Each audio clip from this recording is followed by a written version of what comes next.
नमस्ते। आज हम एक ऐसे संवेदनशील मामले पर बात करने जा रहे हैं जिसने सालों तक देश की राजनीति और न्याय व्यवस्था को गरमाए रखा।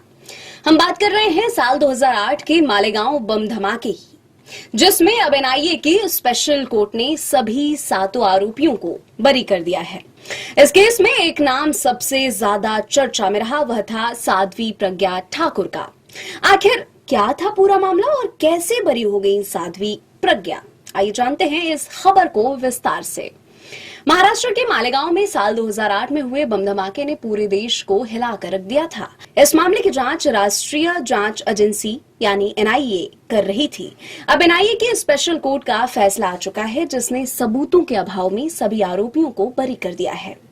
कोर्ट ने अपने फैसले में कहा कि बम धमाका तो हुआ था, लेकिन प्रोसिक्यूशन यानी अभियोजन पक्ष यह साबित नहीं कर पाया कि बम को बाइक में प्लांट किया गया था।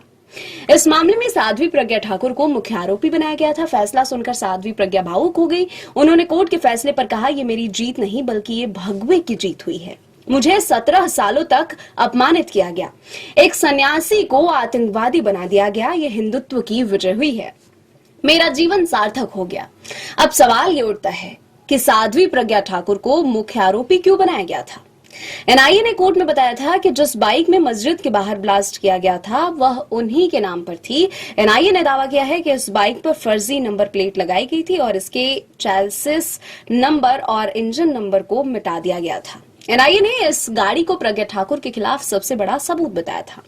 लेकिन इस पूरे मामले में सबसे बड़ा मोड़ तब आया। एनआईए स्पेशल कोर्ट ने अपने फैसले में कहा कि प्रोसिक्यूशन यह तो साबित कर पाया कि बम धमाका हुआ था, लेकिन यह साबित नहीं कर पाया कि बम को गाड़ी में ही प्लांट किया गया था। जज ए.के. लाहोटी ने अपने फैसले में साफ साफ कहा था कि बाइक का चेसिस नंबर कभी रिकवर नहीं हुआ और सबसे अहम बात, कोर्ट ने कहा कि साध्वी प्रज्ञा उस बाइक की मालिक थी, यह भी सिद्ध नहीं हो पाया। साध्वी प्रज्ञा ठाकुर को बरी करने के पीछे सबसे बड़ा कारण यह बाइक की पहचान का साबित न हो पाना है। कोर्ट ने भी साफ कहा है कि केवल कहने से कुछ नहीं होता, दोषी साबित करने के लिए ठोस सबूत होने चाहिए।